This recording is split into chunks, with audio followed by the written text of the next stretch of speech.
Bom dia, sejam bem-vindos a mais uma sessão Infor. O meu nome é Ricardo Dias e eu vou-vos falar hoje, na sequência da sessão anterior, de uma novidade no que diz respeito aos selos de zona. Essa novidade é essa que vem com a biblioteca do 16, pelo que eu vou começar por carregar essa biblioteca. A apresentação da sessão anterior tinha sido feita com um rótulo da biblioteca do 15, este rótulo Zona ID 0215. Ao carregar a biblioteca do 16, adicionar, vou carregar a biblioteca do 16, uma vez que eu já tenho a biblioteca do 15 carregada, vai-me pedir para consolidar, o que significa carregar apenas uma biblioteca inteira e as restantes de migração.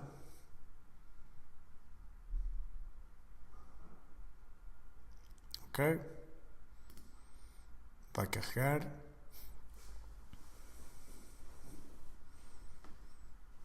Pronto, e como podem ver, a partir deste momento ele já está a utilizar o mesmo objeto da biblioteca, mas já referente à biblioteca do 16, através da biblioteca de migração. Okay? Pronto, aquilo que eu vou fazer será então substituir o rótulo de zona para estas categorias que eu estou a utilizar.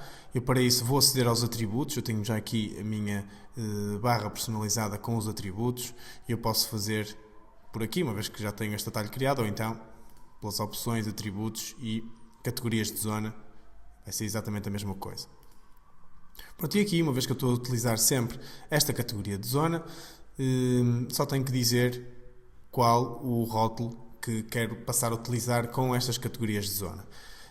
Desta forma eu não preciso de alterar as minhas zonas todas outra vez, uma vez que ele automaticamente altera-lhes o selo ou o rótulo a todas as que eu já desenhei.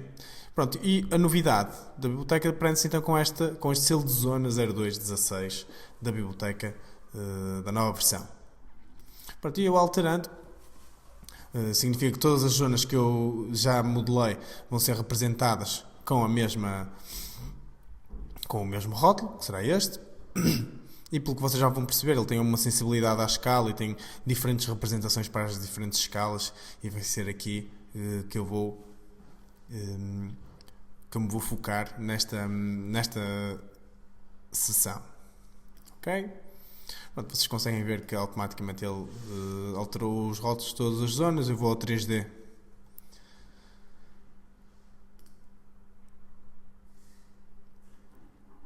para selecionar todas as minhas zonas. Assim faço a alteração 3D, de que maneira que eu tenho de selecionar todas as zonas, e desta forma, quando eu vier às minhas definições, vou alterar tudo de uma vez. Pronto, para validar a sensibilidade à escala, esta checkbox tem que estar validada, ok?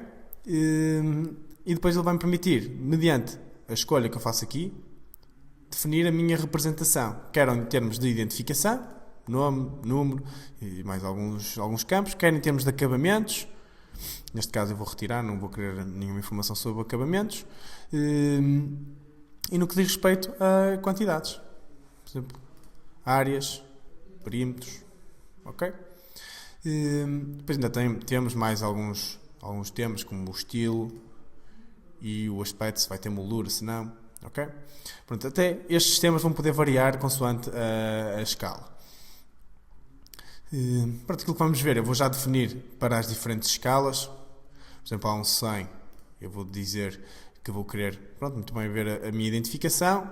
Em termos de acabamentos não vou querer ver, e em termos de áreas também não, ou seja, vai-me aparecer só a informação que identifica a zona. Há um 200, vou inclusive só pedir para me aparecer o número e não qualquer outro tipo de informação, ok? Pronto, validando,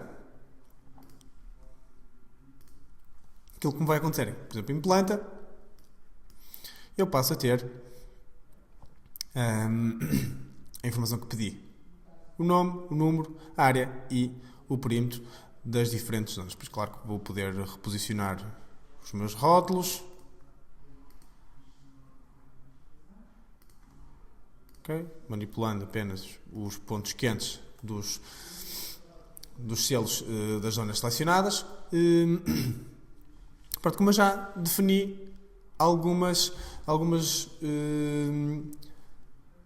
parâmetros no que diz respeito à escala, eu vou só tornar a informação mais simplificada, no sentido de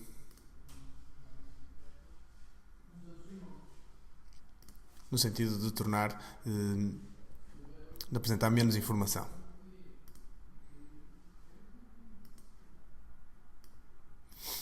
Só retirei aqui os selos, retirei o layer das cotas para tornar a informação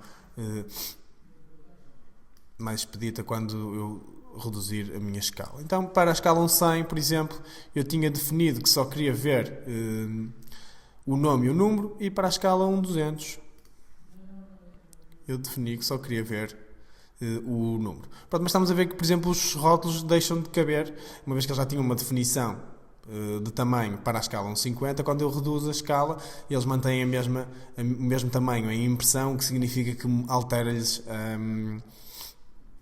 as dimensões em proporção com o modelo e deixam de caber nos respectivos compartimentos. Então, num caso destes, eu vou voltar ao 3D só para selecionar as zonas todas.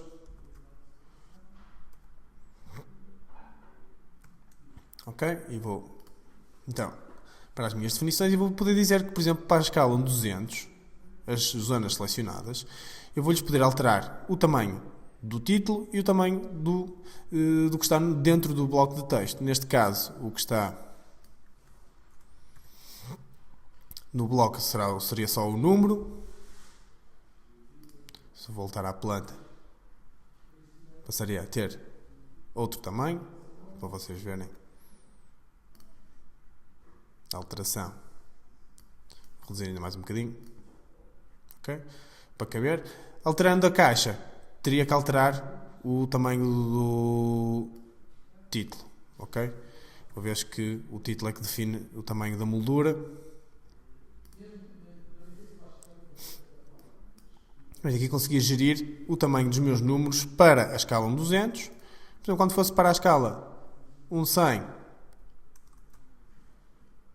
podia definir um novo tamanho. Penso que aqui 2 e 1,5 já chegaria. Teria que ser menos. Estes tamanhos que eu estou a dar são os tamanhos em impressão, em milímetros. Ok? Pronto, e há uns 50 eu poderia deixar ficar os tamanhos que estavam. Então, por exemplo, aqui no corredor, que será o exemplo mais problemático nesta definição, eu consigo ter há um 50 um tamanho, há um 100 outro tamanho. Estão a ver que o tamanho do rótulo reduziu também com o modelo, e há um 50 outro tamanho. Eu estou a deixar o zoom na mesma posição, que é para vocês verem as respectivas proporções às diferentes escalas. Ok? Pronto, esta será a novidade que eu vos queria apresentar, uma vez que isto vai resolver uma série de problemas em termos de representação e de legendagem, rotulagem das minhas plantas às diferentes escalas, okay? Das diferentes documentações que nós estamos a produzir às diferentes escalas. Pronto, espero que tenham gostado e espero-vos na próxima sessão online.